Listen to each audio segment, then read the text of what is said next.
Quand on parle gestion matérielle, je sais qu'on est sur la distribution des feutres aux enseignants, mais c'est plus quand même ce volet sécurité qui va nous accaparer. Moi, j'avais fini dans les 10 premiers, j'étais externe, j'avais choisi, du coup, à l'époque, l'univers administration scolaire et universitaire, et je me souviens encore que j'avais entendu des « oh » de surprise dans l'amphi. Moi, je suis quelqu'un un peu de terrain, j'ai besoin quand il y a un problème de le voir, de comprendre, donc j'ai dit je vais tourner sur les différents postes. Donc j'ai dit au chef de cuisine, voilà, un matin, je viens à 6h, je mets ma tenue et vous allez me montrer un petit peu ce que vous faites et je vais aider à la préparation.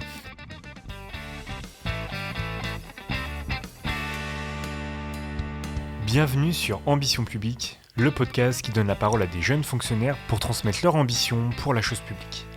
En revenant d'abord sur leur parcours personnel, on essaie de comprendre le cheminement pour devenir fonctionnaire. Ensuite, on se concentre sur leur poste et sur leurs missions actuelles dans le service public. Enfin, des conseils très personnels sont donnés pour réussir les concours. Aujourd'hui, c'est au tour de Florent Busson, 33 ans, adjoint gestionnaire en établissement public local d'enseignement, de revenir sur son parcours. On y parle de sud natal, de bio dans les cantines, des multiples relations avec les élèves, les parents, les enseignants, les agents et les collectivités. Avant de commencer, n'hésitez pas à vous abonner et à partager le podcast autour de vous. Aussi, petite particularité pour cet épisode, je vais vous demander de fermer les yeux et d'imaginer que cette discussion prend place dans votre ancien collège ou votre ancien lycée et laissez-vous porter par notre échange pour redécouvrir votre scolarité sous l'angle de la gestion publique. Bonjour Florent. Bonjour David. Merci d'être avec nous, d'avoir fait le déplacement depuis Montpellier jusqu'à Paris. Je vais d'abord te présenter, puis après on parlera bien sûr de ton parcours personnel. Florent Busson, tu es né en décembre 1989 à Toulouse et tu commences le post-bac dans cette même ville en 2007 à l'université en droit privé. Tu suis un cursus de 4 ans jusqu'au Master 1 de droit privé et tu bascules pour un Master 1 de sciences politiques à l'université de Montpellier, puis un Master de journalisme juridique et communication publique à Aix-en-Provence. Dans le cadre de ce Master 2, tu fais un stage à la Cour internationale de justice à La Haye de 3 mois, puis tu deviens contractuel chargé de communication au ministère de la Défense en 2013. Tu exerces pendant 2 ans avant d'intégrer l'équivalent de la prépa talent aujourd'hui à Sciences Po Toulouse pour une année de prépa afin de passer le concours des attachés d'administration.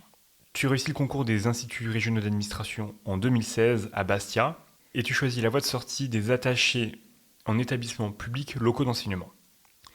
Tu commences ta carrière professionnelle en tant que gestionnaire adjoint au chef d'établissement en collège, le collège Jean Rostand à Nîmes, de septembre 2017 à août 2020. Et après ces 3 années, tu bascules à Lunel, un peu plus au sud de Nîmes et plus proche de Montpellier, au lycée Victor Hugo, avec ce même intitulé de poste, gestionnaire adjoint au chef d'établissement. À côté de ça, tu es aussi formateur académique depuis juin 2021 au rectorat de Montpellier pour aider à la formation des nouveaux adjoints gestionnaires. Et tu interviens aussi à la prépa talent de l'IRA de Bastia et à l'IPAC de l'Université de Montpellier depuis octobre 2022 pour aider les étudiants à se préparer au concours des IRA. Florent, est-ce que tu as un souvenir personnel à partager ? Alors ce qui me vient un petit peu à l'esprit, c'était, vu que je suis toulousain, c'est le 21 septembre 2001. On est 10 jours après le 11 septembre, donc bon, tout le monde a vu les images à la télé, ce qui s'est passé aux États-Unis. Et je me souviens, donc, je suis au collège, 5e ou 4e, et à 9h50 à peu près, on était en cours d'allemand, vraiment, tu vois, j'ai un souvenir précis. On entend un gros boom et on sent le sol trembler. Et bon, au début, on se dit, bon, il y a une explosion, certainement une explosion de gaz à côté, quelque chose, rien de très grave. La récré se passe et je me souviens, on allait partir sur le terrain de sport s'exercer. Et là, je vois le principal arriver, la cravate sur l'épaule, tu vois, quelqu'un qui était pourtant toujours bien mis et qui nous dit, il faut rentrer au gymnase. Il y a eu un gros problème, rentrer au gymnase. Donc, les élèves rentrent au gymnase. Les profs sortent, alors je pense qu'ils étaient partis à la pêche aux informations, mais on se retrouve tous les élèves seuls dans le gymnase. Et donc à l'époque, on n'avait pas encore les smartphones, donc on avait les espèces de baladeurs numériques sur lesquels on écoutait la radio. Et donc des élèves mettent la radio et là on entend série d'attentats à Toulouse, etc., ce qui était au début les premières infos données, vu que toutes les vitres du centre-ville avaient explosé. Et finalement, on apprend qu'il y a une usine chimique, l'usine AZF, qui du coup a explosé, avec possibilité éventuellement d'avoir un nuage toxique qui se dirige sur la ville. Bon, heureusement, finalement, ça ne sera pas le cas. Mais donc, je te laisse imaginer à peu près une centaine d'élèves seuls dans un gymnase avec juste les infos. Donc, c'était quand même un moment assez paniquant. Moi, en plus, j'avais mon papa qui travaillait dans cette usine. Alors heureusement, ce jour-là, il ne travaillait pas, mais donc du coup, c'était d'autant plus une pression parce que vu que mes parents étaient séparés, je ne savais pas forcément qu'il était pas présent. Et finalement, les professeurs nous récupèrent et nous laissent devant le collège. Donc encore une fois, on n'a pas de téléphone portable à cette époque. Et donc on se retrouve, tous les enfants, seuls devant le collège. Alors tous les parents étaient sortis pour les récupérer vu l'événement. Mais ça m'a marqué à plusieurs titres. Évidemment, le choc, hein, il y a eu quand même une trentaine de victimes, plusieurs milliers de blessés. C'est le plus gros accident industriel post-Seconde Guerre mondiale. Et aussi en partie gestion de crise, parce que vraiment, et heureusement, on pourra peut-être en parler après sur le métier justement d'adjoint gestionnaire, on a progressé dans cette partie gestion de crise, sur l'information, sur la gestion des élèves, qu'on ne laisse pas comme ça tout seul devant l'établissement quand il y a un gros accident industriel. Et puis aussi sur une sensibilisation que j'avais déjà, hein, je pense, mais qui s'est accrue sur le côté environnemental, voilà, parce qu'il y a eu un risque chimique, et sur le côté, on va dire aussi... comment le formuler? Différence peut-être entre public et privé, dans le sens où l'enquête a démontré que l'usine AZF, qui était du site Grande Paroisse, qui appartenait au groupe Total, avait, on va dire, une gestion des normes de sécurité qui était quand même plutôt perfectible, on va dire. Et à côté, il y avait la SNPE, la Société nationale des poudres et explosifs, donc qui était publique ou parapublique, et qui en plus produisait un gaz toxique. Donc si jamais vraiment la société là avait été touchée par l'explosion, ça aurait pu avoir des conséquences très fortes. Et qui, elle, voilà, tout le système avait été... vraiment performant et avait résisté à cette explosion qui avait été tellement forte qu'elle avait été mesurée quand même jusqu'à Strasbourg en termes d'impact sismique. Donc voilà, je pense que c'est une expérience très marquante pour tous les Toulousains et qui après, au fur et à mesure dans la carrière, a mené des graines voilà, sur l'environnement, sur l'aspect public quand même, sur la gestion de crise qui se sont retrouvées. Waouh, ok. Je ne m'attendais pas forcément à un souvenir comme ça, mais un souvenir forgeant. Pour autant, tu as choisi d'abord pour le post-bac, le droit privé, mais c'est donc après, quand tu t'es engagé dans le public en tant que contractuel, puis que tu as passé les concours, et que ce souvenir s'est matérialisé d'un point de vue approche politique publique. Tu le disais, on ne laisse pas des enfants dehors quand il y a un accident chimique. Peut-être qu'on ne les laisse pas tout court dehors, mais qu'est-ce que tu viens chercher à l'université? C'est quoi ton projet quand tu as 18 ans, professionnel? Alors, quand on a 18 ans, c'est un peu compliqué. Moi, j'étais quand même plutôt bon élève. J'aimais bien l'école, j'aimais bien apprendre des matières différentes. Et là, on se retrouve plongé dans l'enseignement supérieur où il faut un petit peu choisir. Et donc, je suis parti en droit parce que c'était une matière qui me semblait intéressante. Alors, je n'avais pas pu découvrir au lycée. C'est vrai que maintenant, il y a des options qui permettent de la découvrir. À l'époque, non. Ça peut mener à des parcours très variés. Tous les étudiants en droit finissent pas que dans des métiers juridiques. Et puis, il y a ce côté où on a quand même une utilité où on est en défense, si on part plus par exemple sur l'avocature, en défense soit des victimes, soit des personnes qui sont mises en cause, mais voilà, accompagner, vraiment aider un public qui est généralement, quand on est dans un procès, surtout le procès pénal, en situation de fragilité. Donc il y a déjà une approche un petit peu altruiste, une approche où il y a du sens dans les dossiers, on essaie d'humaniser les choses, mais pour autant, tu ne restes pas en droit privé et tu bascules en sciences politiques, en communication publique et aujourd'hui quand même sur des missions administratives de service public. Cette bascule, comment tu la vis? Est-ce que c'est facile?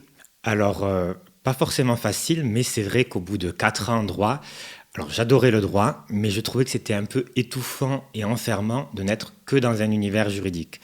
On avait quelques petites options où on pouvait découvrir d'autres matières comme la sociologie, et c'est vrai que je me disais... Moi qui avais aimé dans mon lycée un petit peu la pluridisciplinarité, je regrettais de l'avoir perdu. Je me suis dit, waouh, faire toute ma carrière que dans un environnement juridique, ça me semblait un peu étouffant et ne correspondant pas en tout cas à ma personnalité. Donc je voulais un peu plus s'ouvrir et c'est vrai que sciences politiques me permettait d'avoir de la sociologie, une autre approche de l'administration publique. Mais la bascule n'a pas forcément été facile vu que j'arrivais moi avec mon bagage de droit. Et j'étais face à des étudiants qui, eux, avaient un bagage parfois de licence en sciences politiques, avec un autre mode de rédaction, ne serait-ce que les plans en 3 parties, alors que nous, en droit, c'est 2 parties. Ne me parle pas des plans en 3 parties. Voilà, c'est ça. Pas sur ce podcast. Donc, c'est vrai qu'au début, dans les TD, voilà, moi, j'avais pas le bagage par rapport aux auteurs qui étaient étudiés, donc ça demandait un premier semestre assez intense pour se mettre à niveau.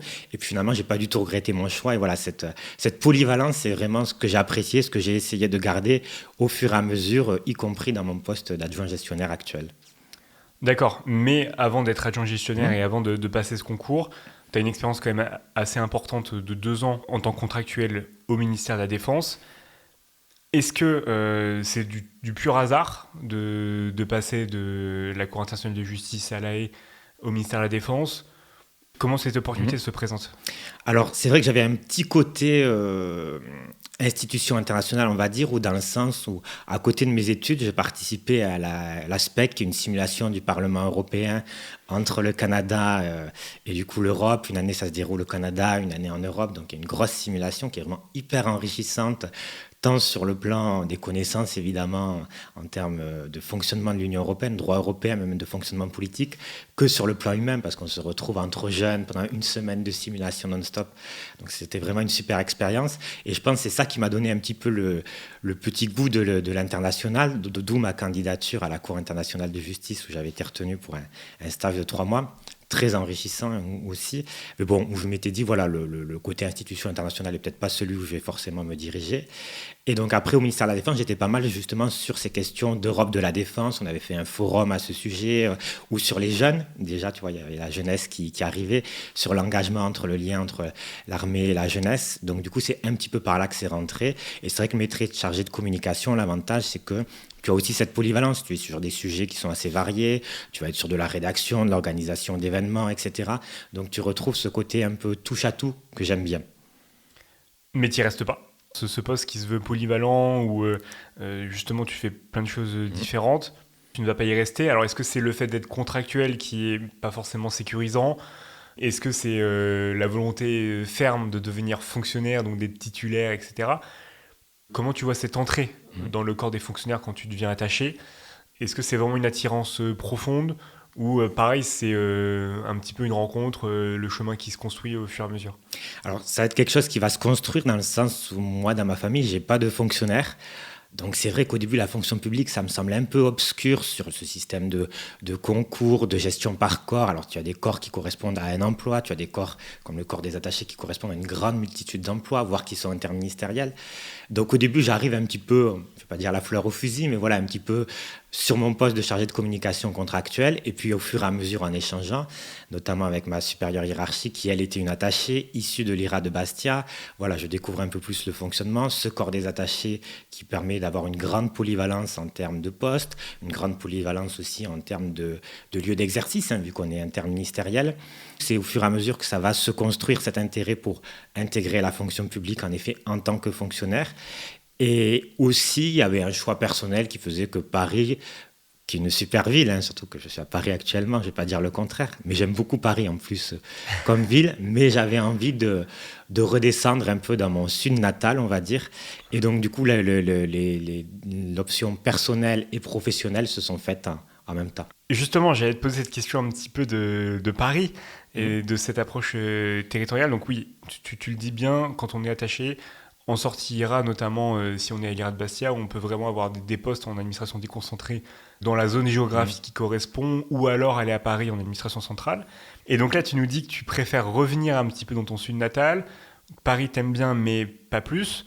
Et quand tu regardes ton parcours, aujourd'hui, on est en 2023, et donc ça fait 7 ans que tu es resté dans ce sud natal sur tes missions d'adjoint gestionnaire. Est-ce que Paris, c'est un jour quelque chose qui te réattirera de nouveau? Parce que c'est vrai que mes invités souvent passent par Paris et restent à Paris. C'est un gros passage dans leur cursus. Comment toi, tu vis le truc? Alors, l'expérience parisienne, vraiment, je l'ai appréciée. J'adore Paris. Alors, c'est vrai que c'est une ville qui, sur le plan professionnel, il ne faut pas se mentir, il n'y a pas d'équivalent en termes de richesse de poste. Voilà, vous arrivez, moi j'étais à l'école militaire sur le site de l'école militaire de Paris, donc en bas du Champ de Mars, je sors, je vois la Tour Eiffel. Voilà, c'est quand même un cadre qu'on ne retrouve pas forcément en région. Après, très honnêtement, je ne me vois pas alors forcément rester toute ma carrière dans mon sud natal, comme je dis. Mais si je devais partir, par exemple, ce serait peut-être plus à l'étranger. Peut-être qu'on y reviendra, mais les établissements publics locaux d'enseignement, on a des équivalents, on va dire, avec tout ce qui est lycée français à l'étranger. Il y en a quand même plus de 500 établissements français d'enseignement à l'étranger, dans plus de 130 pays. Donc du coup, ça serait peut-être une expérience qui me tenterait plus que revenir à la vie parisienne, où je pense voilà, qu'il y a quand même une qualité de vie qui fait que voilà, je préfère mon sud et la région Occitanie. C'est vrai que c'est une région à laquelle je suis quand même très attaché. Ok, donc tu ne seras pas de retour à Paris avant longtemps, ou alors juste pour prendre ton avion pour aller justement à l'étranger, très bien. Est-ce que tu as une ambition pour la fonction publique, pour ce métier de gestionnaire en établissement? que tu as envie de nous partager? Alors, moi, j'ai un peu quelque chose qui me tient particulièrement à cœur, hein, c'est tout ce qui est autour de l'écologie, du développement durable. Je pense que c'est quelque chose d'essentiel dans le monde actuel face aux défis qu'on rencontre, que ce soit sur la crise climatique, mais aussi en termes de biodiversité.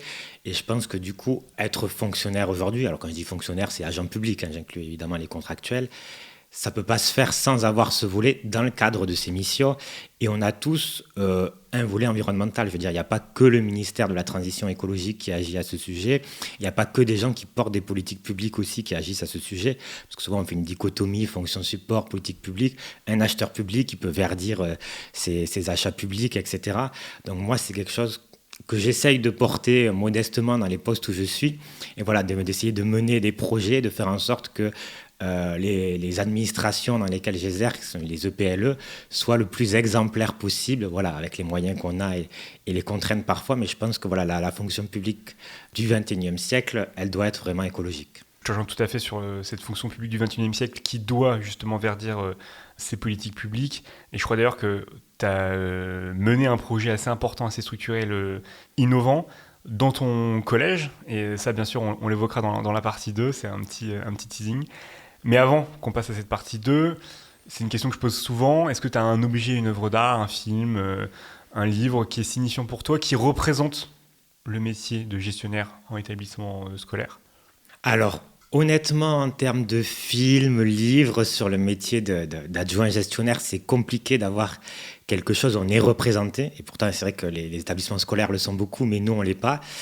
Moi, quand il y a une image que j'aime bien, c'est la déesse Shiva, tu vois, qui a plein de bras et qui représente un peu l'adjoint gestionnaire qui est vraiment sur une pluralité de sujets. On y viendra quand on fera le détail des missions, mais où tu dois toujours te démultiplier.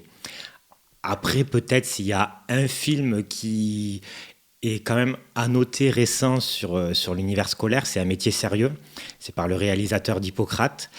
Et honnêtement, ça montre, on va dire, le métier d'enseignant de manière assez concrète, où on sort un petit peu du classique, où c'est le professeur qui va sauver la classe d'élèves seul contre sa direction, qui est ringarde, et ses profs, ses collègues profs qui ne sont pas très modernes non plus. Voilà, là, ça montre vraiment le travail en équipe, les limites parfois pour essayer d'éveiller l'intérêt de tous les élèves. Donc c'est un film que je trouvais pas mal et assez réaliste. Mais parce que c'est un film sur le métier quand même d'enseignant, est-ce qu'on a cette relation avec l'administration, avec cet adjoint gestionnaire, ou pour le coup ils sont vraiment invisibilisés dans les films ? Très peu, non. Honnêtement, on est quand même assez invisibilisé, mais même qui sait qu'il y a un adjoint gestionnaire dans un collège ou un lycée. Mais même moi, honnêtement, avant de préparer, de m'intéresser au corps des attachés, j'ai aucun souvenir des adjoints gestionnaires que j'ai dû croiser dans ma scolarité. Donc honnêtement, non, on est quand même assez peu représentés. D'accord, bon en tout cas avec ce podcast on espère pouvoir un petit peu pallier cette lacune Merci. Et on va pouvoir basculer sur la partie 2, on va vraiment évoquer dans le détail ce que recouvre ce métier d'adjoint gestionnaire.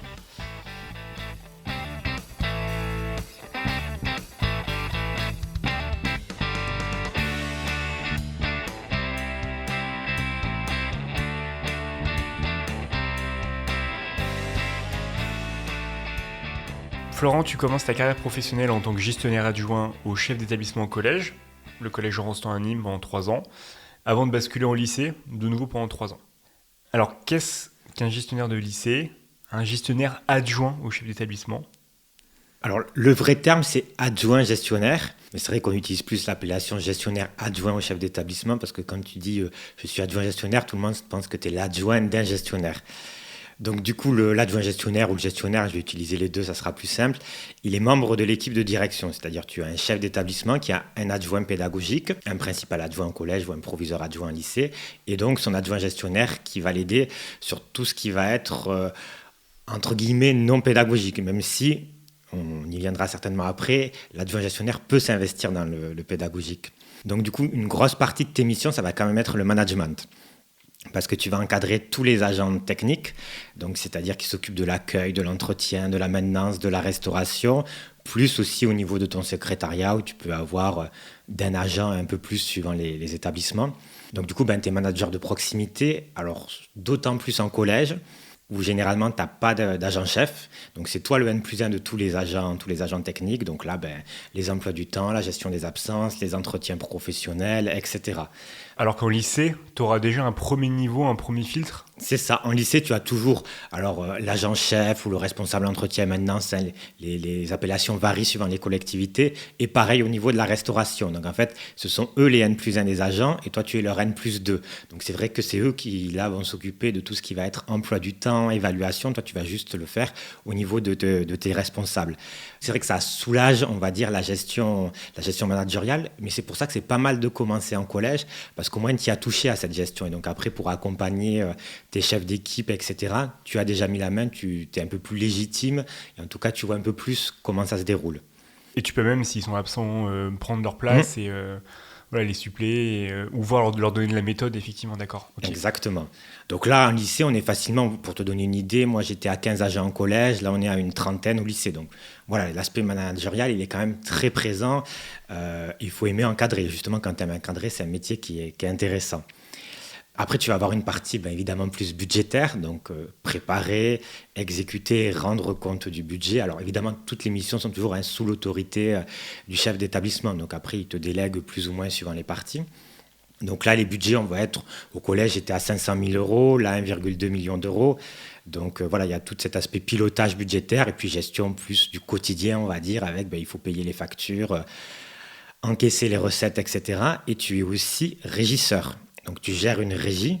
Donc, vu qu'il y a la séparation des ordonnateurs et des comptables, du coup, là, tu gères une régie pour le compte de l'agent comptable. Donc là, tu es vraiment autonome de l'ordonnateur qui est le chef d'établissement. Alors, attends, parce que là, la régie, est-ce que tu peux revenir là-dessus? Et c'était un peu distinction ordonnateur-comptable, distinction précieuse vraiment dans la fonction publique et sur l'utilisation des données publiques, surtout. Mais là, je t'avoue qu'il faut qu'on l'évoque un peu plus en détail. Ok, alors... Pour essayer de faire simple, en fait, dans la fonction publique, on a l'ordonnateur qui ordonne la dépense ou le recouvrement de la recette et l'agent comptable qui le réalise et qui est le seul à manier du coup des fonds publics. Et ce sont deux fonctions différentes qui sont vraiment incompatibles. Donc, le chef d'établissement est l'ordonnateur et tu as un gestionnaire qui cumule la fonction d'agent comptable et qui est l'agent comptable de plusieurs établissements, plusieurs collèges et lycées qui lui sont rattachés. Donc c'est le seul qui serait autorisé à manier des fonds publics, sauf que dans mon lycée, j'ai eu des élèves qui vont vouloir payer la restauration. Parfois, je dois payer des dépenses dans des magasins qui n'acceptent pas les bons de commande, les paiements par mandat administratif. Donc il faut qu'il y ait quelqu'un qui manie des fonds publics. Ça ne peut pas être l'ordonnateur. Donc du coup, c'est l'adjoint gestionnaire qui va être régisseur. Donc, qui va gérer, on va dire, un démembrement du budget, une petite partie du budget sous le statut de régisseur et qui va être autorisé à manier des espèces, des chèques, etc. pour encaisser des sommes et les décaisser pour le compte de l'agent comptable. Du coup, là, on est sous l'autorité de l'agent comptable et pas du chef d'établissement. Et l'agent comptable, il est à la direction départementale des finances publiques ou il est au rectorat, il est où? Alors nous, c'est spécifique, ils ne sont pas aux finances publiques. C'est un adjoint gestionnaire qui va cumuler en fait la fonction d'agent comptable. Donc on l'appelle agent comptable gestionnaire. Alors, c'est vrai que les noms, il y a plein de noms, ça change tout le temps. Mais en fait, dans certains gros lycées, tu vas avoir cet adjoint gestionnaire qui va cumuler la fonction d'agent comptable, donc avec une grosse équipe administrative pour l'aider en soutien, qui va gérer la comptabilité de plusieurs établissements rattachés. Le nombre varie après ça, suivant les académies. D'accord, et c'est plus un poste en milieu de carrière, fin de carrière? Au départ, on pouvait avoir ces postes en sortie d'IRA, et maintenant, on ne peut pas les avoir. Et ce qui semble logique, il faut déjà avoir quand même une certaine expérience déjà sur le volet adjoint gestionnaire, voire sur une partie compta, sur d'autres postes, avant d'arriver à cette mission.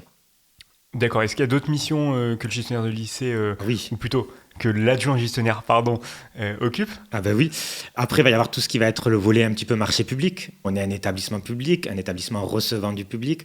Donc, on a énormément d'achats publics, voire de contrats aussi à gérer, pour que ce soit pour les denrées, pour faire fonctionner le restaurant scolaire et tous les contrats au niveau de la maintenance. Voilà, parce qu'on a énormément de règles et ça m'amène à un autre point que gère l'adjoint gestionnaire au niveau de la sécurité. Établissement recevant du public, ça veut dire qu'on va avoir des normes au niveau incendie, avec un registre à tenir, une visite de la commission de sécurité qui regroupe la mairie, les pompiers, les forces de l'ordre et qui autorise ou pas la poursuite de l'ouverture de l'établissement public. On va aussi avoir... Ça, c'est assez stressant, je suppose. C'est quoi, c'est tous les 2 ans, tous les 3 ans? Alors, ça dépend suivant la taille de ton établissement. Nous, on est gros, c'est 3 ans, c'est 3, 4 ou 5 ans. Et en effet, oui, c'est un moment un peu intense. Bon, après, si tu t'occupes de ton entretien au fur et à mesure, ce qui est quand même le cas pour une sécurité incendie, incendie, on l'espère, ça va. Mais c'est vrai que c'est quand même un moment où tu passes sous les fourches codines d'évaluateurs externes. Et donc tout le monde se met en ordre de bataille et pendant 3 mois, on nettoie, on récure partout, etc. Non, Alors, non, mais- justement, là, ça doit être fait vraiment au fur et à mesure. Et d'autant plus, nous, par exemple, on a un internat, ce qu'on appelle des locaux à sommeil, dans le jargon administratif. Les locaux à sommeil, très bien. Voilà. Donc, avec des normes de sécurité incendie encore plus renforcées, parce que s'il y a un incendie de nuit, ça veut dire que les gens dorment, donc avec un risque d'autant plus élevé. Après, tu as ce qui est le PPMS, le plan particulier de mise en sûreté. On adore les acronymes. Et où là, ça va être la gestion des risques majeurs, justement. Alors, risque industriel, ce qui permet de faire un petit peu le lien avec le souvenir que j'évoquais. Risque naturel aussi. Par exemple, nous, on a les épisodes Cévenol, l'épisode méditerranéen. C'est-à-dire, tu as un orage avec des fortes pluies stationnaires. Donc, du coup, tu as des précipitations énormes qui peuvent s'abattre sur une zone très localisée en très peu de temps.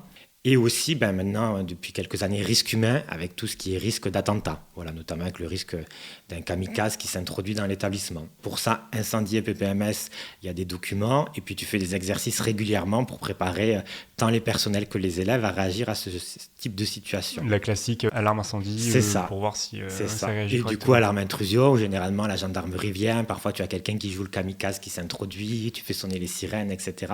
Donc vraiment, tu as quand même pas mal d'exercices à réaliser sur l'année. Et est-ce qu'on associe les collégiens, les lycéens, dans le sens alerte un kamikaze qui s'introduit, est-ce qu'on sensibilise les usagers du service public de l'enseignement à rester éveillés, peut-être que c'est bizarre, cette personne vient de s'introduire dans le collège, dans le lycée, on ne la connaît pas. Est-ce qu'il y a un petit peu cette mobilisation de ces usagers ? Alors il y a on va dire un double mouvement, il y a à la fois en effet cette sensibilisation, sachant qu'après, suivant la taille des établissements, c'est compliqué de repérer en fait tous les personnels parce qu'on est tellement qu'on ne se connaît pas tous. Enfin, en tout cas, les élèves ne connaissent pas tous les personnels.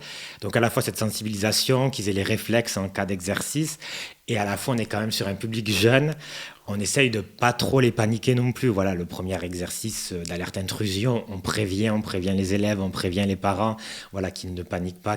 Donc, on essaye de faire attention, à la fois à avoir ce volet sensibilisation et avoir ce volet prendre soin d'eux, surtout que le Covid a fait que ça a été un peu difficile parfois pour les élèves. Donc, voilà, on essaye d'être attentif à cela. Après, toujours au niveau sécurité des personnes, des biens, qui est vraiment un gros volet du métier dans la gestion matérielle. On a aussi le risque chimique, vu qu'on a des produits chimiques, donc tout ce qui va être incendie, explosion. Le risque infectieux pour les déchets qui sont issus de l'infirmerie scolaire. Et puis, on commence à être de plus en plus sensibilisé à tout ce qui va être risque numérique, c'est-à-dire aux cyberattaques aussi. Donc voilà, on travaille aussi sur ce sujet. Donc ça, c'est vraiment un gros volet du métier.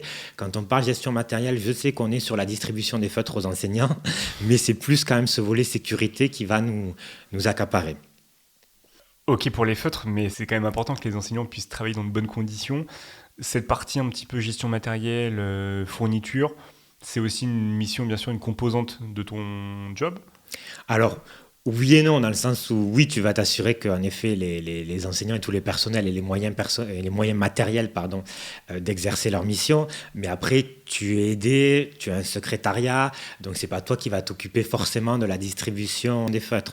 Toute la gestion matérielle, tu as aussi l'accompagnement des enseignants dans leurs projets pédagogiques, notamment dans tout ce qui va être sortie et voyage scolaire, qui est un gros morceau. Puis tu as aussi le numérique qui prend de plus en plus de place dans les établissements.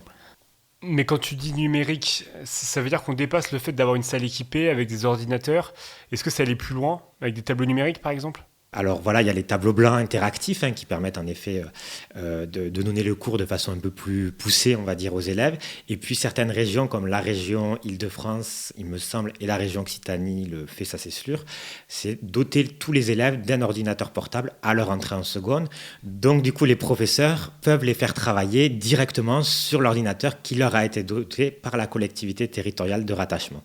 Mais rassure-moi, ils continuent quand même à prendre leurs cours sur des feuilles et ils écrivent, ou vraiment on est devenu comme en amphithéâtre en université où tout le monde prend quasiment à 90% sur son ordinateur. C'est pas ça. Non, on n'en est pas encore là. Et c'est vrai que l'écrit reste quand même très développé. On a encore des photocopies qui sont faites par les professeurs. On ne peut pas tout dématérialiser, en tout cas pas encore actuellement, mais pour travailler sur certains logiciels spécifiques, par exemple en physique-chimie, en SVT, tu vois, où il y a plus d'ETP, là, l'ordinateur portable aide beaucoup. D'accord, waouh, je suis un petit peu surpris parce qu'on donne un ordinateur à chaque lycéen Comment tu l'expliques? Est-ce que c'est un chantier qui est très soutenu par le politique local, la région? Il y a deux politiques chez nous, c'est le rail, qui est la numéro 2, et la jeunesse, qui est la numéro 1. Vraiment, ils ont les équipements pour les voies professionnelles, ils ont des réductions sur les livres. Tous les manuels scolaires sont payés par la région. Enfin, c'est vrai que voilà, c'est la jeunesse. C'est vrai, ils sont vraiment. Et c'est agréable de travailler, toi, du coup, en tant qu'adjoint gestionnaire en lycée. Parce qu'honnêtement, il y a des restrictions, hein, comme partout, mais ce n'est pas la politique la plus restreinte de la région, loin de là. Et après, pour conclure un petit peu sur les nombreuses missions de l'adjoint gestionnaire, il y a aussi tout un aspect, on va dire, plus juridique administratif, dans le sens où on est un établissement public. Donc, du coup, on prend des actes administratifs, on a un conseil d'administration. Donc, du coup, il faut gérer aussi la tenue, la préparation, puis ensuite l'exécution des actes pris par les instances. Et c'est un métier aussi qui est agréable, enfin en tout cas moi j'aime beaucoup cette facette, c'est le relationnel. On a une relation avec plein d'acteurs, la collectivité territoriale de rattachement, département pour le collège, région pour le lycée, mais aussi généralement on est en lien avec sa mairie du lieu d'implantation, on va être en lien avec les clubs sportifs si on a des sections sportives, les forces de l'ordre pour tout ce qui est sécurité, etc. Donc voilà, on est amené à vraiment travailler en lien avec les acteurs du territoire. Beaucoup de missions, une diversité impressionnante. Ça éclairera bien nos auditeurs parce que je pense qu'on se souvient un petit peu tous du gestionnaire du lycée, à quoi il ressemblait, mais on ne savait pas ce qu'il faisait. Peut-être qu'on le voyait à la rentrée nous présenter quelques éléments, mais en fait, vraiment, c'est quelqu'un qui disparaît après dans tout le parcours de l'enseignement et on ne voit que les enseignants et le principal ou le proviseur. On se demande peut-être maintenant que fait le proviseur ou que fait le principal. non, je plaisante bien sûr, il y a tout le volet aussi enseignement pur, mais c'est intéressant que tu nous dises que toi, tu fais aussi un peu de l'enseignement, tu participes à l'enseignement. Est-ce que tu as peut-être d'autres exemples? Les projets de voyage scolaire, c'est quand même assez marquant, où là, la technique de l'adjoint gestionnaire est importante pour que tout se déroule bien, je suppose, pour prévoir un peu les choses en amont. Tu as d'autres exemples peut-être? Pas forcément jusqu'à la partie enseignement, hein, vu qu'on ne se retrouve pas devant des élèves à donner des cours, mais en tout cas, on est un membre à part entière de la communauté éducative et on a une action pédagogique en soutien pour les projets pédagogiques ou même dans nos missions propres, j'ai envie de dire. Par exemple, l'adjoint gestionnaire, il gère aussi généralement un restaurant scolaire et on peut mener des actions sur tout ce qui va être le bio, le local, etc. On y reviendra après. Et donc, du coup, tu vas être amené à intervenir parfois en classe. Les professeurs vont te demander de venir pour présenter ce qui se fait, ce que tu as mis en place et pour faire le lien avec eux, leur matière. Et donc toi, sur la restauration, justement, est-ce que tu as un gros projet majeur? Moi, je me souviens un peu la semaine du goût, la semaine, je sais pas, végétarienne, le plat végétarien par semaine, mais est-ce que tu as un gros projet que tu as mené sur la restauration? Alors c'est vrai que le volet restauration, c'est un peu un des volets qui me plaît le plus. Je pense que c'est vraiment essentiel parce qu'on est au cœur de plein d'enjeux. Et c'est vrai que quand j'étais au collège, je suis arrivé, j'avais une principale adjointe qui était arrivée l'année d'avant et un chef cuisinier qui était arrivé aussi l'année d'avant. Et assez vite, on s'est très bien entendu. On a eu l'idée de lancer un projet vraiment de restauration durable, c'est-à-dire d'augmenter la part de produits bio, d'augmenter la part de produits locaux, d'avoir un plat végétarien toutes les semaines, voire plus régulièrement, de travailler aussi tout ce qui est gaspillage alimentaire, vraiment en lien avec les élèves pour qu'ils nous fassent ce retour. Et ça en est allé à un point où les élèves ont développé un jeu vidéo, une espèce de jeu vidéo, tu vois, de plateforme type Mario, en lien avec le gaspillage alimentaire. C'est-à-dire, plus il y avait de gaspillage alimentaire à la cantine, plus dans le jeu vidéo, tu avais une musique un peu angoissante, les décors devenaient un peu plus sombres, tu avais plus de méchants à affronter. Et à l'inverse, moins il y avait de gaspillage, plus dans la progression du jeu vidéo, ça devenait facile. Et les chiffres étaient affichés par semaine pour sensibiliser les élèves. On avait des services civiques du conseil départemental qui nous ont accompagnés dans ce projet. Donc ça a été vraiment un gros projet qu'on a mené au collège et qui s'est traduit par l'attribution de la victoire nationale des cantines rebelles qui est menée par l'association M+ Bio. Donc on a été à Paris et c'était Anne Hidalgo qui nous l'a remise et on a été le premier collège à l'obtenir, donc on était assez contents. Ok, là il y a quelque chose qui m'intrigue, là c'est peut-être mon côté geek qui ressort, mais des collégiens qui développent un jeu vidéo, ils devaient être accompagnés je suppose, et en combien de temps, quels projets ils ont menés? Alors oui, ils ont été accompagnés donc, par des services civiques du conseil départemental du Gard, donc ça montre là tout l'intérêt du lien avec la collectivité territoriale de rattachement. Alors jeu vidéo, hein, on n'est pas sur Assassin's Creed, hein, voilà, c'était un petit jeu vidéo à un petit niveau, et ça avait pris l'année scolaire en fait. Et du coup, c'était des volontaires, on avait lancé voilà, ce club jeu vidéo en lien avec ce projet de restauration durable sur lequel on avait beaucoup communiqué sur toutes les autres actions qui étaient menées. Et entre midi et deux, ils faisaient ça, ou le mercredi après-midi, d'accord. Entre midi et deux. Et donc cette victoire aux cantines rebelles, je suppose que quand on arrive sur un projet comme celui-ci, on fait beaucoup d'heures. On travaille en concertation avec, bien sûr, ton chef cuisinier et ta principale adjointe. Mais ça vient en plus de tes missions que tu as déjà. Le projet, tu le mènes quand ? Tu le mènes après 2 ans d'exercice ou dès le début ? Alors, on va dire le projet s'est déroulé en 2-3 ans. Dès que je suis arrivé, j'ai commencé à essayer d'augmenter la part de bio, de produits locaux, de lutter contre le gaspillage alimentaire aussi, ce qui permettait d'équilibrer le budget. Et c'est la deuxième année. L'approche finance, toujours. Toujours. Surtout avec des budgets malheureusement de plus en plus contraints. Et la victoire, elle est intervenue vraiment la deuxième année. C'est là où on a monté le club jeux vidéo, etc. Après, c'est vrai que oui, c'est des heures qui se font en plus et c'est compliqué, surtout en arrivant de mener les 2 projets de front, mais c'était vraiment quelque chose qui me tenait à cœur et qui maintenant est un petit peu reconnu dans le sens où c'est vrai que l'appellation d'adjoint gestionnaire est un petit peu en train de changer en tant que secrétaire général de PLE. Et dans l'émission de secrétaire général de PLE, dans la fiche métier, on retrouve la coordination de la compétence environnementale et sociale. D'accord. Et on retrouve même des missions supplémentaires à toutes celles que tu nous as données. On va trouver une coloration RH plus affirmée en étant un point d'entrée pour la RH de premier niveau, hein. Voilà, pour savoir répondre aux premières questions ou orienter les interlocuteurs. Et il va y avoir aussi l'idée de spécialiser les gestionnaires, adjoints gestionnaires ou secrétaires généraux. C'est-à-dire que on va faire des réseaux et dans ce réseau, il y aura un collègue qui sera un peu plus spécialisé sur la RH, un autre un peu plus sur le juridique, un autre un peu plus, par exemple, sur les marchés publics. Et voilà, d'avoir en fait une coloration et qui nous permette entre nous d'avoir des experts de proximité à qui s'adresser.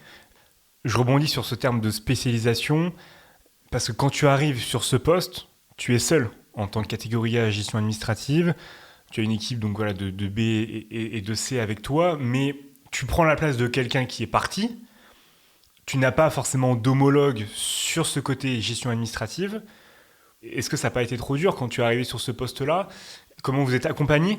Et je vois que l'évolution du poste de secrétaire général en établissement public, locaux d'enseignement, avec cette spécialisation en réseau, d'avoir un référent marché public, ça va dans le bon sens, je dirais à première vue.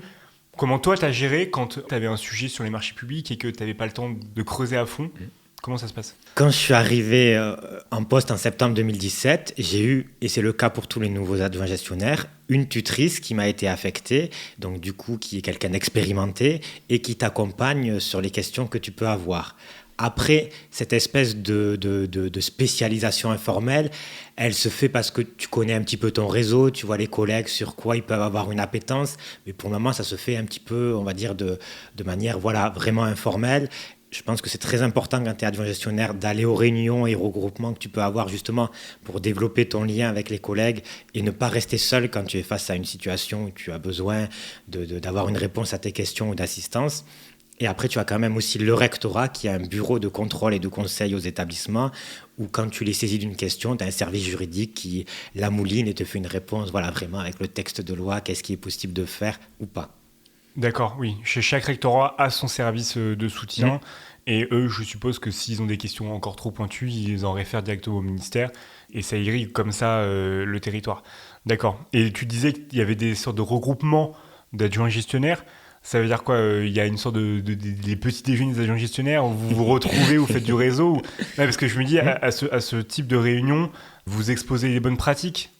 Ou alors c'est plutôt le rectorat qui vient et qui fait quelque chose de vertical et qui vous donne des éléments et puis après il y a un tour de table. Comment ça se passe un petit peu ce lien avec les autres gestionnaires ?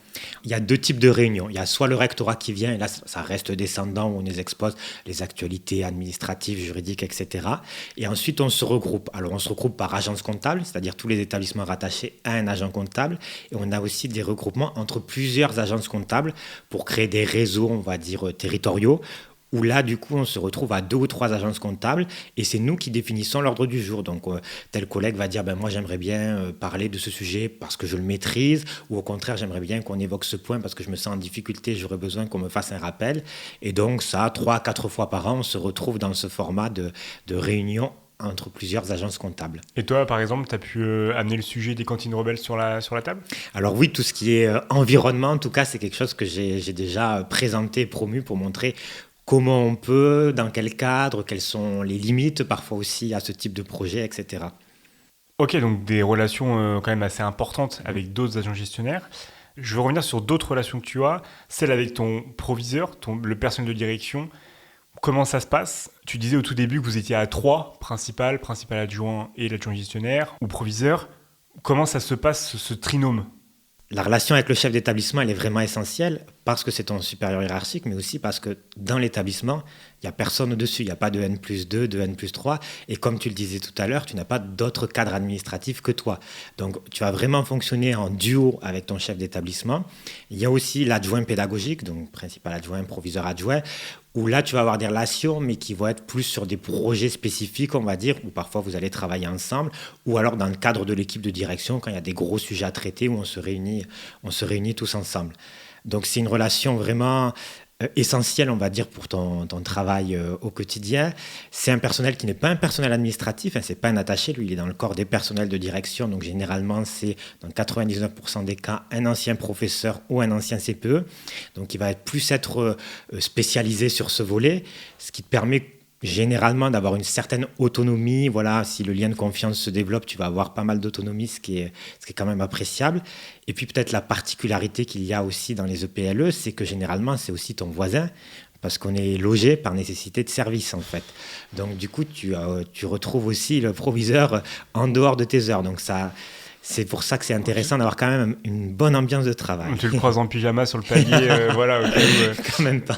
Mais... D'accord. Mais tu as évoqué le CPE, le conseiller principal d'éducation. Tu as une interaction avec lui ou c'est le CPE qui interagit surtout avec le proviseur adjoint et le proviseur, et toi après qui peut peut-être sur certains sujets bien particuliers ? Alors, la plupart des interactions, ça se fait entre en effet le CPE et le chef d'établissement ou son adjoint pédagogique. Après, on a quand même des relations parce qu'on a des réunions, on se retrouve tous pour évoquer les sujets à traiter dans l'établissement. Par exemple, une réunion toutes les semaines, une réunion de service Voilà, on a une réunion de service où on se retrouve en fait avec les secrétariats, les CPE, l'équipe de direction, etc. D'accord. On a une réunion aussi que équipe de direction chaque semaine. Et les CPE, alors par exemple, moi j'ai un internat, donc quand même sur la gestion de l'internat, on est quand même pas mal en échange sur la partie matérielle, sur la restauration scolaire aussi, parce qu'on a des élèves parfois un petit peu turbulents. Donc on a quand même pas mal d'échanges qui peuvent se faire avec les CPE, même si sur la discipline pure, ça va vraiment être avec le chef d'établissement et son adjoint pédagogique. Et ça fait lien un peu avec les usagers principaux, les élèves. Quand il y a un conseil de discipline, est-ce que tu fais partie des personnes qui vont statuer sur le cas ? Alors oui, tout à fait. En tant que membre de l'équipe de direction, l'adjoint gestionnaire siège dans le conseil de discipline. Donc on participe à ceci. Et les élèves, en effet, c'est vrai, alors on n'est pas les acteurs qui avons le plus de liens avec les élèves, mais du fait qu'ils fréquentent le restaurant scolaire, qu'on peut les avoir sur des projets auxquels on est associé, on a quand même une relation avec eux. Je pense que c'est important de communiquer régulièrement. Via maintenant, on a des applications spécifiques pour leur faire passer les informations. Et je dirais les élèves, mais aussi les parents, qui sont aussi membres de la communauté éducative et qui ont quand même un rôle important et avec qui on est pas en lien direct dans le sens où on ne va pas les accueillir régulièrement, mais ne serait-ce que pour la gestion des bourses, le paiement de la restauration, etc. C'est important de transmettre les informations et de travailler justement à avoir une communication fluide, efficace et compréhensible. C'est vrai que j'avais totalement oublié les parents, mais est-ce qu'ils prennent de plus en plus de place ?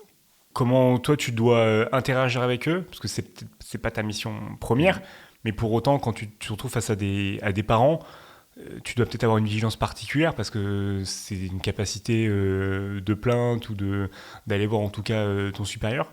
Comment tu gères cette relation ? Alors c'est vrai que les parents, ils ont une place, on va dire, institutionnelle, dans le sens où il y a des représentants de parents d'élèves qui siègent au conseil d'administration, etc. Et donc c'est une place intéressante pour qu'ils se rendent compte de comment fonctionne l'établissement. Mais on constate aussi depuis plusieurs années, c'est vrai, une intervention de plus en plus présente des parents. Parfois, je pense au détriment même de l'autonomie des élèves, c'est-à-dire qu'on a des élèves qui sont en terminale et c'est les parents qui nous appellent pour gérer la réservation du repas, le paiement de la cantine, etc. Et c'est parfois un petit peu, je pense, pense, oppressant, alors surtout pour mes collègues au secrétariat qui sont en lien direct, et ça favorise pas l'autonomie de l'élève. Et en effet, on a parfois des parents qui sont un petit peu procéduriers, donc c'est quelque chose, mais après ça, on y fait attention en permanence, j'ai envie de dire, sur la manière dont on communique, voilà, les réponses, avoir des réponses carrées au niveau juridique, etc. Assez complet comme poste, parce que tu dois vraiment gérer une communication à plusieurs niveaux, quoi. Aux usagers, aux parents des usagers, aux collectivités. Enfin voilà, tu as vraiment un discours pluriel. Est-ce que les saisons passent et se ressemblent? Est-ce qu'il y a toujours la diversité? Il y a toujours des nouveaux projets, des nouvelles idées? Comment un petit peu on se renouvelle sur ce poste-là? Toi, tu as fait 3 ans et demi d'abord en collège, puis 3 ans et demi en lycée. Et donc, peut-être aussi ma question, ça sera où est-ce que tu te vois plus tard? On l'a évoqué dans la partie 1 sur les lycées à l'étranger. Comment tu vois un petit peu la suite et comment toi tu renouvelles en tout cas ton poste? Alors je dirais surtout qu'en ce moment, les saisons passent, mais les crises ne se ressemblent pas dans le sens où on a affronté le Covid, qui a quand même été un grand moment avec la fermeture des établissements scolaires.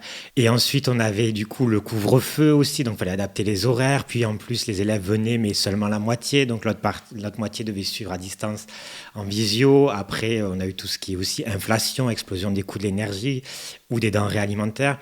Donc c'est vrai qu'on ne s'ennuie pas. Les années après, c'est sûr, il y a des choses qui reviennent, hein, comme par exemple, on parlait des traditionnels exercices incendie. Après, il y a quand même toujours des choses à améliorer, notamment si tu vas sur le volet environnemental, que ce soit, on a parlé de la restauration, mais tu as aussi la gestion du bâtiment, les espaces verts, les mobilités. Tu as tellement de sujets que tu peux toujours trouver des sujets d'intérêt dans lesquels emmener les élèves. Et eux, parfois, sont aussi très moteurs sur le sujet, hein, cette génération. Donc, je ne suis pas encore dans la lassitude et c'est un métier où quand même on s'ennuie rarement. On est plus sur des problématiques où parfois on est débordé qu'être dans une routine. Après, pour répondre à ta deuxième partie de question qui était où est-ce que je me vois dans l'avenir, là, l'objectif, on va dire à très court terme, c'est le Principalat, vu que je remplis les conditions d'ancienneté. Donc ça, c'est mon objectif pour cette année scolaire. Donc le Principalat, c'est un grade supplémentaire qu'on peut revendiquer après 6 ans d'ancienneté et on dépose un dossier, il y a un oral et on peut devenir attaché principal. C'est ça, voilà, c'est l'avancement de grade qui permet quand tu es dans l'année où tu atteins le 5e échelon de pouvoir le demander. Et après, donc, pour savoir quel autre type de poste je souhaite exercer, c'est vrai que c'est pas encore tout à fait clair. Il y a l'étranger qui me tente bien. J'hésite aussi après à aller voir un service, c'est-à-dire même dans un rectorat, dans une direction départementale des services de l'éducation nationale aussi, voir un petit peu comment ça se déroule. Ou pourquoi pas profiter du fait d'avoir un corps interministériel pour changer de ministère, voire même, vu qu'on est très en lien avec la collectivité territoriale, pourquoi pas faire un détachement de quelques années dans la collectivité. Donc c'est encore en réflexion, mais l'avantage qu'on a, c'est qu'on a des missions académiques de l'encadrement qui ont été mises en place dans les rectorats, que j'ai rejoints, où en fait on repère des fonctionnaires à potentiel, on va dire, et où on t'accompagne pour ce qui est les entretiens, la rédaction du CV. Tu peux faire des immersions dans ton administration ou dans d'autres administrations, justement, pour affiner plus précisément ton projet professionnel. Donc vu que j'ai rejoint cette année, je pense que ça va me permettre de me positionner un peu plus clairement une fois le Principalat atteint. Là, on évoque la possibilité que tu quittes temporairement, ou peut-être de manière permanente, mais en tout cas que tu quittes les établissements publics locaux d'enseignement. Quelle est l'attractivité de ce corps? Est-ce que tu peux nous en parler un petit peu plus sur ce rapport à cette voie de sortie aux IRA? Comment un petit peu on met des moyens pour rendre ce corps attractif? Oui, alors c'est vrai que les postes d'adjoint gestionnaire ne sont pas forcément ceux qui sont les plus publicités aux IRA, il ne faut pas se mentir. Moi, j'avais fini dans les 10 premiers, j'étais externe, j'avais choisi, du coup, à l'époque, l'univers administration scolaire et universitaire. Et je me souviens encore que j'avais entendu des « oh » de surprise dans l'amphi. Donc c'est vrai que c'est un poste qui a un petit peu une mauvaise réputation, on va dire, sur des clichés un petit peu parce que très souvent, c'est préfectoral ou administration centrale pris en premier, et après c'est la préfectorale. Et donc là, voilà, EPLE, alors qu'on est dans le top 10, ça peut être surprenant, d'accord. Mais pour autant, tu as choisi ce corps-là, et en plus, ce que tu nous dis, c'est que tu peux avoir des passages en administration déconcentrée, rectorat, ou même peut-être retourner à Paris, qui sait. Mais voilà, en tout cas, c'est très complet, très, très divers. C'est ça, voilà. L'étranger, on a quand même beaucoup de postes à l'étranger. Ça, c'est un des atouts aussi du ministère. C'est un poste, en effet, où il y a une forte polyvalence, une forte autonomie. Mais sur les postes à l'étranger, il y a plus de demandes que d'offres. Alors, c'est des postes qui sont en effet demandés. Mais finalement, vu que les gens la moyenne d'âge est quand même très élevée chez les adjoints gestionnaires, donc on est sur des gens qui sont déjà installés au niveau de la vie de famille, donc il n'y a pas tant de demandes que ça. Et partir, ça peut se faire. Moi, j'ai une collègue qui a passé l'IRA en même temps que moi et qui là est au lycée français de Brasilia actuellement depuis 1 an. Donc on peut partir, on n'est pas obligé d'attendre forcément la fin de carrière pour bouger, en tout cas sur les postes qui sont fléchés pour les adjoints gestionnaires.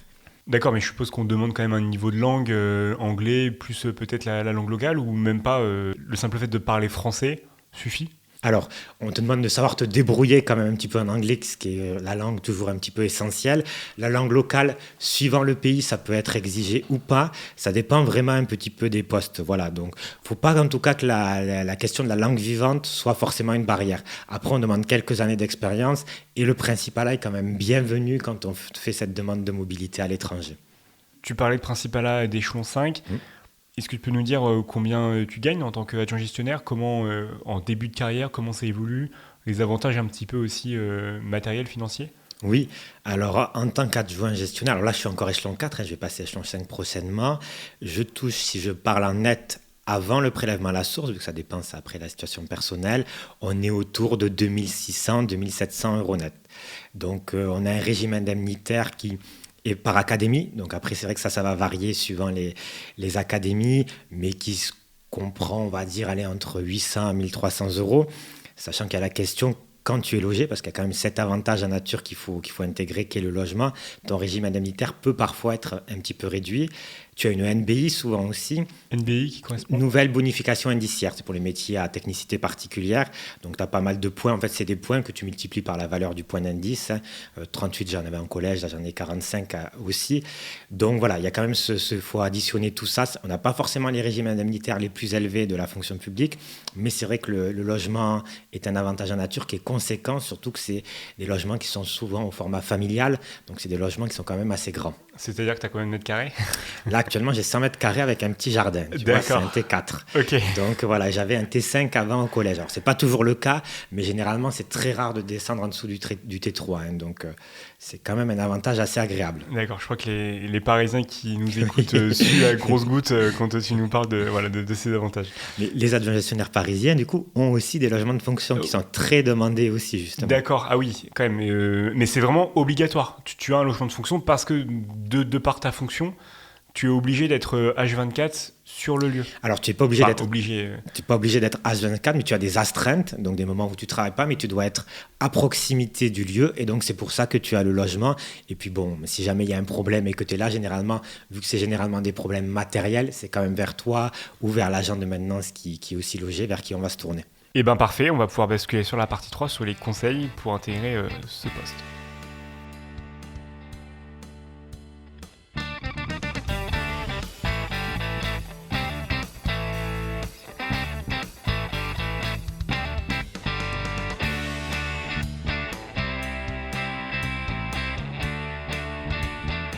Florent, partie 3 sur les conseils professionnels, mais aussi les conseils concours. Je commence souvent par cette question sur l'anecdote professionnelle. Est-ce que tu as eu une situation où tu as été en difficulté, une situation où tu aurais aimé savoir en amont comment réagir pour mieux l'appréhender? Alors peut-être quand je suis arrivé du coup en poste avec mon équipe à encadrer en tant qu'adjoint gestionnaire au collège, c'est vrai que j'ai voulu appliquer un style de management. Moi j'aime bien avoir un manager qui me délègue, être dans la délégation, et après je suis relativement autonome. Et c'est vrai qu'avec les agents j'ai voulu fonctionner un petit peu pareil. Alors il y a des agents qui l'ont beaucoup apprécié justement, qu'on soit juste sur le résultat et pas, tu vois, être plus derrière en permanence. Et je me suis aperçu qu'il y en a d'autres qui ont besoin d'être accompagnés, qui ont plus besoin que tu sois beaucoup plus présent au quotidien que d'autres où en effet ils préfèrent faire leur boulot tranquille, te montrer tout est parfait et ça roule en autonomie. Donc peut-être vraiment plus personnaliser le management aux personnalités justement que tu as dans ton équipe, et c'est maintenant quelque chose que je fais. Parce que tu as dit quand tu es arrivé sur ce poste, tu avais 26 ans, c'est ça à peu près? Oui, à peu près, oui. C'est pas anodin dans ces administrations, je pense que tu as quand même des personnes qui ont plus d'une cinquantaine d'années, qui sont sur ce poste depuis des dizaines d'années et qui ont vu des managers se succéder. Comment tu as réussi un petit peu à les sentir, à voir ce qu'elles attendaient de toi, à essayer de les embarquer, de les emmener avec toi quand tu arrives avec la casquette du petit jeune qui ne connaît rien encore à l'administration publique locale d'enseignement? Alors c'est vrai que oui, on est sur un public âgé qui parfois est là depuis 25 ans dans le même établissement, donc il a vu défiler un nombre conséquent d'adjoints gestionnaires. Quand je suis arrivé, d'abord, j'avais ramené des produits corses. On a fait un petit pot avec les produits corses, hein. Toujours le petit pot de convivialité dans la fonction publique. Ça marche toujours. Toujours. Et plus sérieusement, je me suis dit, bon, voilà, moi, j'ai pas l'expérience de collègues plus âgés. Donc, moi, je suis quelqu'un un peu de terrain. J'ai besoin, quand il y a un problème, de le voir, de comprendre. Donc, j'ai dit, ben, je vais tourner sur les différents postes. Donc, j'ai dit au chef de cuisine, voilà, un matin, je viens à 6 heures, je mets ma tenue. Et vous allez me montrer un petit peu ce que vous faites et je vais aider à la préparation. Et après, le midi, je vais aider au service, ensuite à la plonge, pareil à la maintenance, à l'accueil, etc. Attends, parce que là, la cuisine, ça veut dire que pendant une journée top chrono, il n'y a personne à ton bureau, il y a un message d'absence limite sur ta boîte mail, et tu fais une journée type.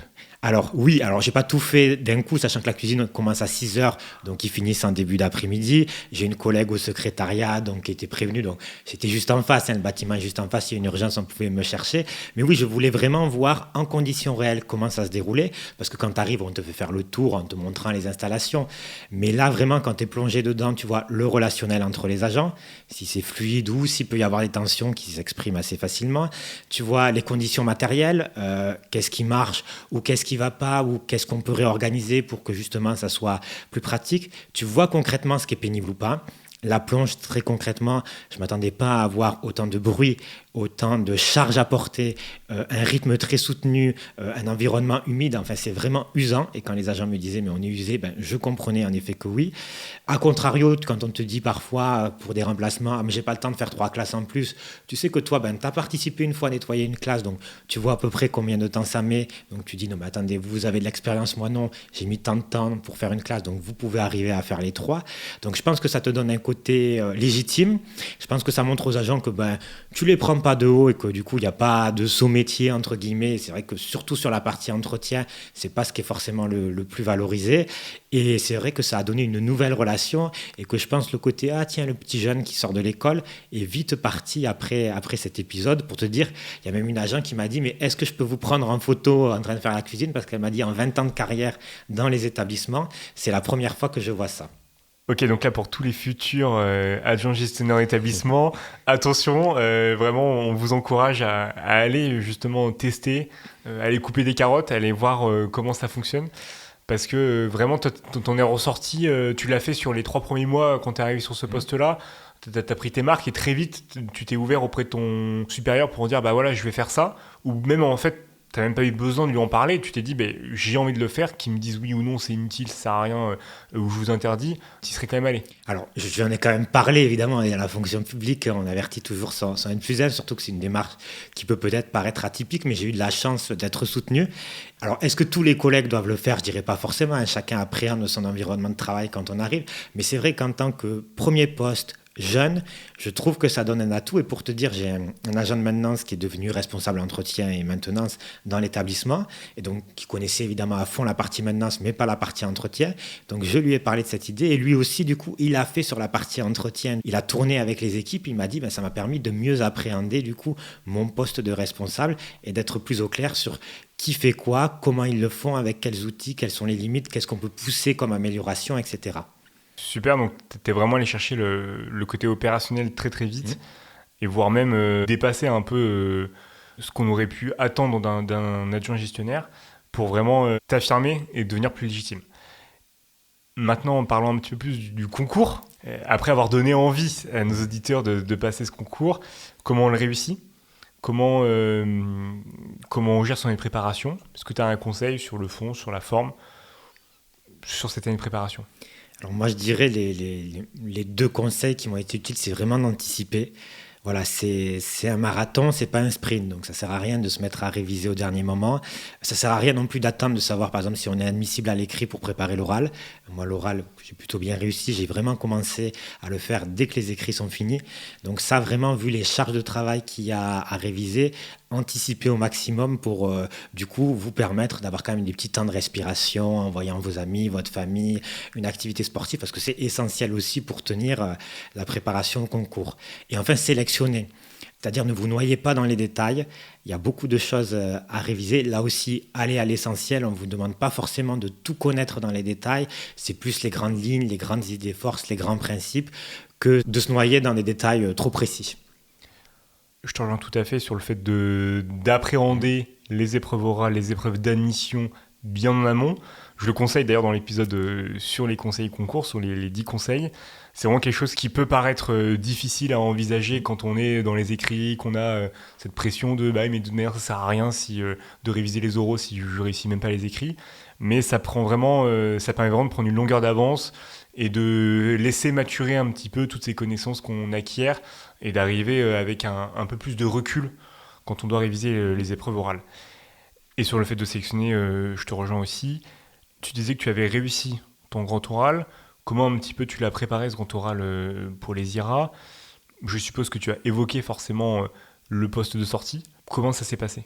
L'oral, c'est une épreuve où on peut avoir des notes très basses et très hautes. Donc, c'est pour ça que c'est vraiment important de la préparer parce que quand on a fait parfois des écrits où on est un peu limite, ça peut permettre de vraiment rattraper et d'avoir l'admission.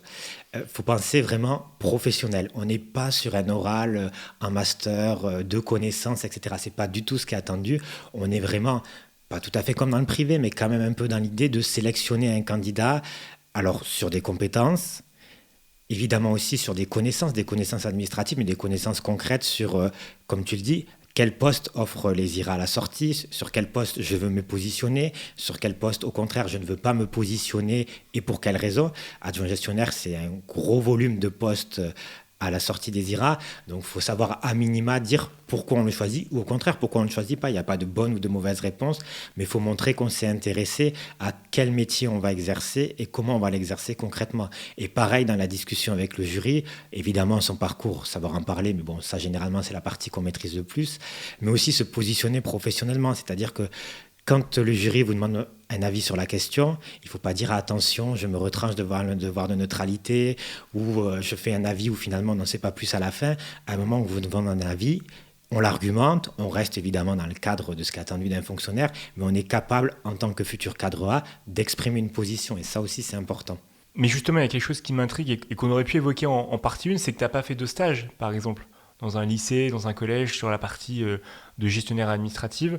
Comment, quand tu arrives à 25 ans devant le jury du grand oral, avec ton parcours de communication publique, tu peux présenter avec conviction cette sortie professionnelle ?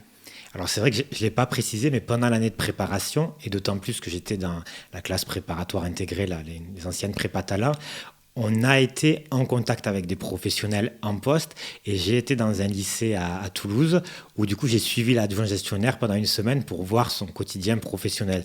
Donc déjà il y avait à la fois les échanges et à la fois ce suivi sur le terrain qui m'ont permis en effet de confronter l'idée que je pouvais avoir du métier avec en effet la réalité concrète et ce qui en plu au jury parce qu'en effet il y a parfois un décalage entre ce qu'on se fait d'un poste quel qu'il soit et la manière dont il est réalisé concrètement. Oui, et même en une semaine, on est quand même capable, à ce niveau-là en tout cas, de ta préparation, de comprendre un peu les enjeux financiers, RH, budget, etc. Sur une semaine, de voir toutes les possibilités qu'offre ce poste. Est-ce qu'il y a un livre qui t'a marqué, que tu aimerais conseiller à nos auditeurs ? Alors, en ces temps de débat un petit peu sur la révision de la Constitution, moi, il y a un auteur que j'aime beaucoup, Dominique Rousseau, constitutionnaliste, et qui a écrit récemment, l'année dernière, 6 thèses pour une démocratie continue.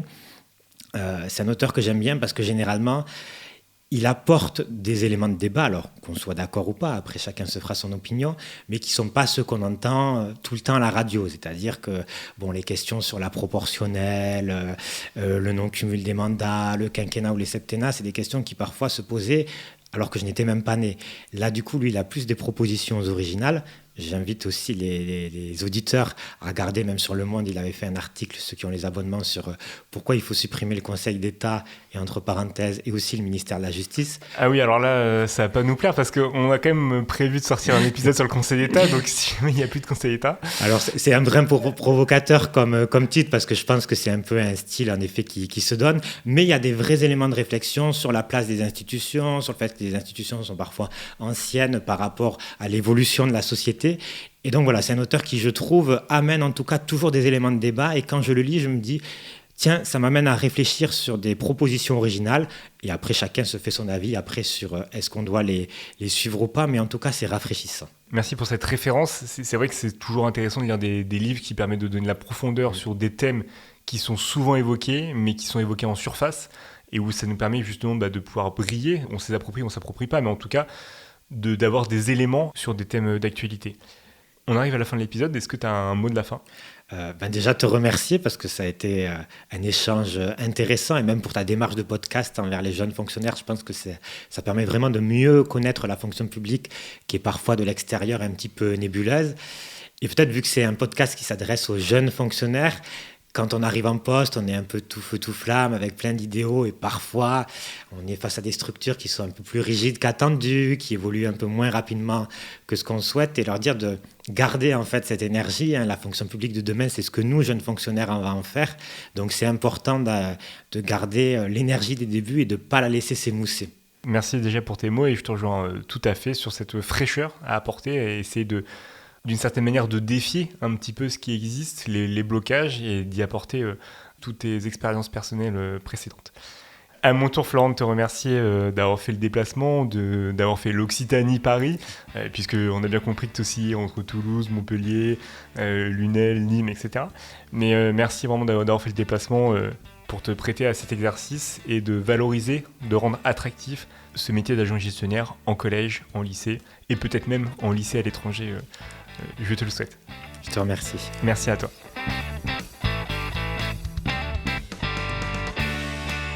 Avant de conclure, je remercie l'association des anciens élèves des instituts régionaux d'administration pour m'avoir mis en relation avec Florent Busson pour ce podcast.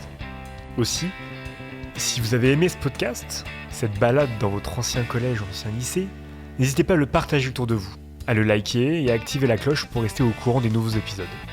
Vous pouvez retrouver plus d'informations sur les réseaux sociaux et me soutenir pour continuer à produire des épisodes en donnant sur la page Tipeee d'Ambition Publique.